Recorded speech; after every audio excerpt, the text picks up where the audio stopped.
Sir ವಿಧಾನಸೌಧದಲ್ಲಿ ಪುಸ್ತಕ ಮೇಳವನ್ನು ಅದ್ಭುತವಾಗಿ ಮಾಡಿದ್ದೀರಾ. ಆದ್ರೆ ಇಡೀ ಗಬ್ಬಾಗಿ ತಿಂದಿದ್ದು ಉಂಡಿದ್ದೆಲ್ಲ ಬಿಸಾಕ್ಬಿಟ್ಟು ವಿಧಾನಸೌಧ ಪ್ರದೇಶಿಸ್ತಾರೆ.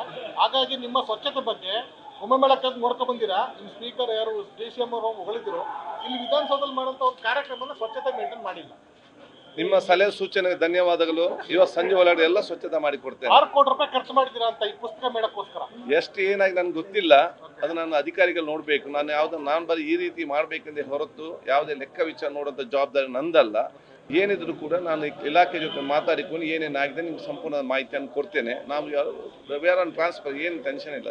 ರಿಕ್ಲೈನರ್ ಚೇರ್ ಬಗ್ಗೆ ಸಿಕ್ಕಾಪಟ್ಟೆ ಕಾಂಟ್ರವರ್ಸಿ ಆಗ್ತಾ ಇದೆ. ರಿಕ್ಲೈನರ್ ಚೇರ್ ನೋಡಿ, ರಿಕ್ಲೈನರ್ ಚೇರ್ ಬಗ್ಗೆ ಯಾರು ಕಾಂಟ್ರವರ್ಸಿ ಮಾಡಬೇಡಿ. ನಾನು ಎಲ್ಲರಿಗೂ ಕೇಳು ಅಷ್ಟೇ, ಶಾಸಕರನ್ನು ಮಿತ್ರರನ್ನಾಗಿ ನೋಡಿ, ತಮ್ಮ ತಂದೆ ತಾಯಿಯಿಂದ ನೋಡಿ ಅಥವಾ ಅಣ್ಣ ತಮ್ಮಂದಿರು ನೋಡಿ. ದಯವಿಟ್ಟು ಅವರನ್ನು ನಿಮ್ಮ ವೈರಿಗಳಾಗಿ ಶಾಸಕರು ನೋಡಬೇಡಿ. ಒಂದು ರೆಂಟಿಗೆ ಬಾಡಿಗೆಗೆ ಒಂದು ರಿಕ್ಲೈನರ್ ಚೇರ್ ಕೊಟ್ಟರೆ ಏನಾಗ್ತದೆ?